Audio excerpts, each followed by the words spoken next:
Hello friends, Shashi Agarwal channel के अंदर मैं doctor Shashi Agarwal welcome you all. आज का जो हमारा सब्जेक्ट है वो है पार्टनरशिप अकाउंट्स और जिसके अंदर हम लोग करेंगे डेथ ऑफ पार्टनर, जिसके अंदर हम अकाउंटिंग ऑफ गुडविल जो है उसको अंडरस्टैंड किए करेंगे। प्रीवियस वीडियो के अंदर हम लोगों ने अंडरस्टैंड किया था कि जब पार्टनर की डेथ हो जाती है तो प्रॉफिट शेयरिंग रेशियो चेंज हो जाता है, तो उस बात को हमने समझा था। अगर आपको मेरा ये एफर्ट सही लगता है तो डू लाइक माय वीडियो, उसको शेयर कीजिए, कमेंट कीजिए और मेरे चैनल शशि अग्रवाल को सब्सक्राइब कीजिए। This is my app Edusum app, जिसको आप गूगल प्ले स्टोर से डाउनलोड कर सकते हो। ये जो ऐप है commerce, economics and management students को फ्री स्टडी मटेरियल और फ्री मॉक टेस्ट प्रोवाइड करती है। उसी तरह काफी सारे स्ट्रक्चर कोर्सेज भी अवेलेबल है, तो accounts, business study and economics का कोर्स भी यहाँ पे अवेलेबल है।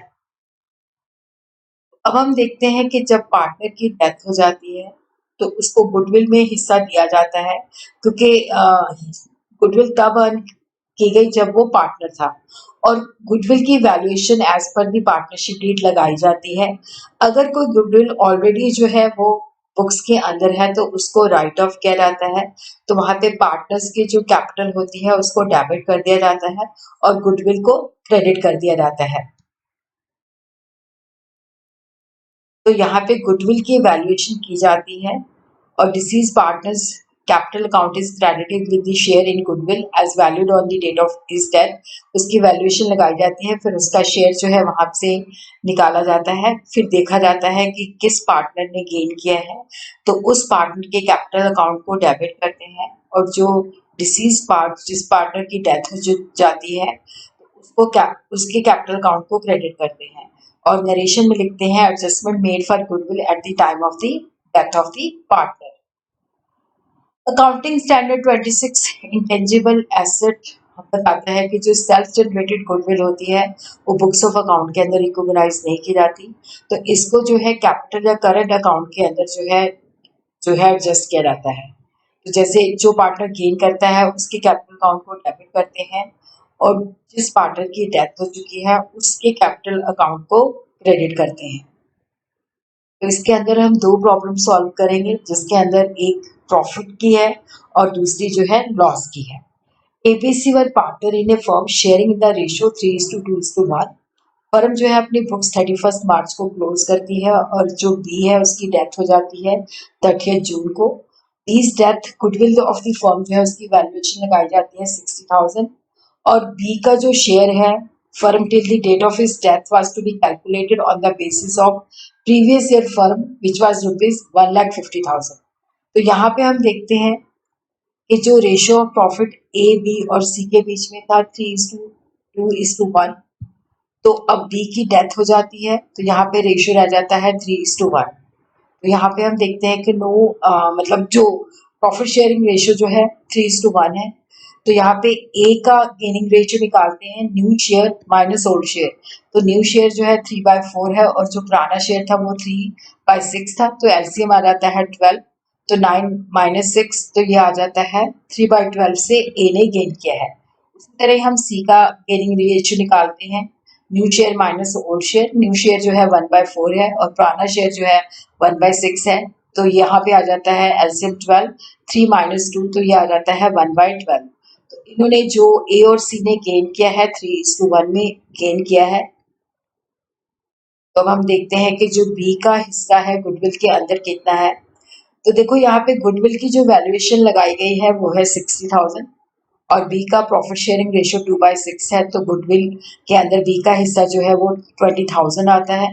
तो यहाँ पे हम देखते हैं कि ये जो 20,000 है, क्योंकि दोनों पार्टनर ए और सी ने जो गेन किया है 3:1 में गेन किया है, तो ए जो है वो बी को कितना देगा 20,000 इंटू 3/4 50,000। और उसी तरह हम देखते हैं कि यहाँ पे जो सी है वो कितना देगा, यहाँ पे 20,000 इंटू 1/4 ये आ जाता है 5,000। उसी तरह हम देखते हैं कि जो प्रॉफिट है वो लास्ट ईयर का है पूरे साल का 1,50,000 और जो पार्टनर की डेथ होती है बी की वो 30 जून को। तो इसका मतलब है अप्रैल मई और जून 3 मंथ्स का जो प्रॉफिट है वो हम कैलकुलेट कर लेते हैं, पूरे साल का है 1,50,000 और 3 मंथ का है 3/12, तो ये आ जाता है 37,500। तो इसके अंदर हम देखते हैं कि बी का शेयर जो है कितना है 37,500 इंटू 2/6, तो ये आ जाता है 12,500।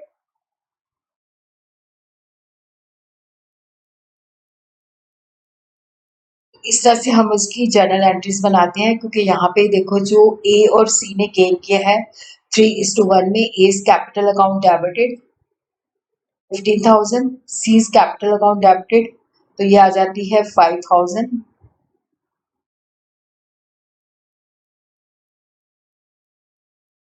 तो यहाँ पे बीज कैपिटल जो है वो आ जाती है 20,000, और ए 15,000 देता है और सी 5,000 देता है।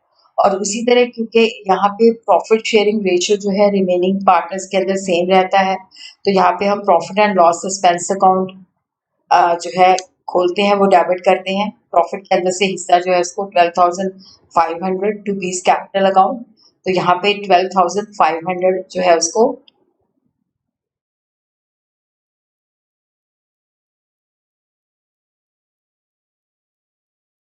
12,500 जो है वो बी को जो है अपना प्रॉफिट के अंदर शेयर मिल जाता है, तो यहाँ पे हम profit and loss expense account को डेबिट करते हैं। अगर यहाँ पे प्रॉफिट शेयरिंग रेशियो जो है वो सेम नहीं रहता रिमेनिंग पार्टनर्स के अंदर, तब वहाँ पे हम गेनिंग पार्टनर को डेबिट करते हैं। इसी तरह हम दूसरी प्रॉब्लम सॉल्व करते हैं, जिसके अंदर क्या है कि लॉस है। एबीसी पार्टनर्स है, उसका प्रॉफिट शेयरिंग रेशियो 3:1 है। फर्म अपनी बुक्स क्लोज करती है हर साल 31 मार्च को। बी की जो डेथ है 30 जून को हो जाती है, और यहाँ पे जो गुडविल है वो 6 लाख है, और बी का शेयर जो है प्रीवियस ईयर के प्रॉफिट पे कैलकुलेट करना है, तो यहाँ पे 15 लाख लॉस है। तो हमने यहाँ पे नेसेसरी जर्नल एंट्रीज बतानी है। पहली प्रॉब्लम हमने की थी जो कि प्रॉफिट के साथ थी, दूसरी प्रॉब्लम जो है ये लॉस की है। तो यहाँ पे हम देखते हैं कि जो रेशियो है वो है 3:2:1 एबीसी के बीच में।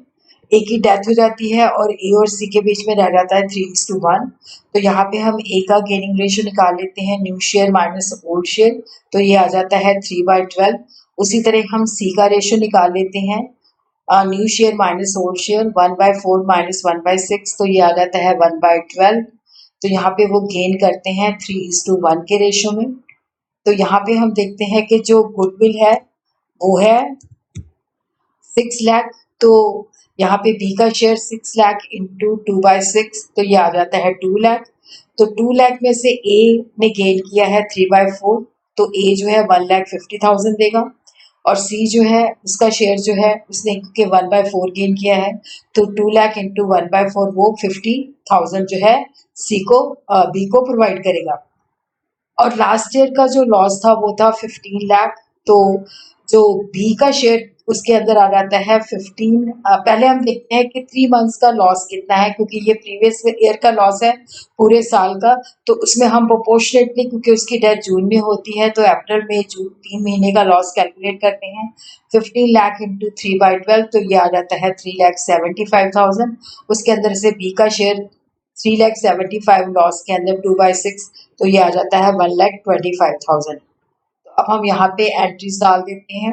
A's capital account debited, goodwill के अंदर हम उसको हिस्सा दे देते हैं 1,50,000। सीज कैपिटल अकाउंट डेबिटेड 50,000, और बीज कैपिटल अकाउंट 2 लाख। और उसी तरह क्योंकि यहाँ पे ये लॉस है और प्रॉफिट जो प्रॉफिट एंड लॉस रेशियो जो है जो रिमेनिंग पार्टनर है वो सेम रहता है, तो इसको हम प्रॉफिट एंड लॉस एक्सपेंस के माध्यम से उसको ट्रांसफर करते हैं। तो क्योंकि यहाँ पे लॉस है तो उसकी कैपिटल अकाउंट डेबिट हो जाएगी 1,25,000 to profit and loss expense account credit हो जाएगा, और नरेशन में हम लिख देंगे B share of losses debited to his capital account.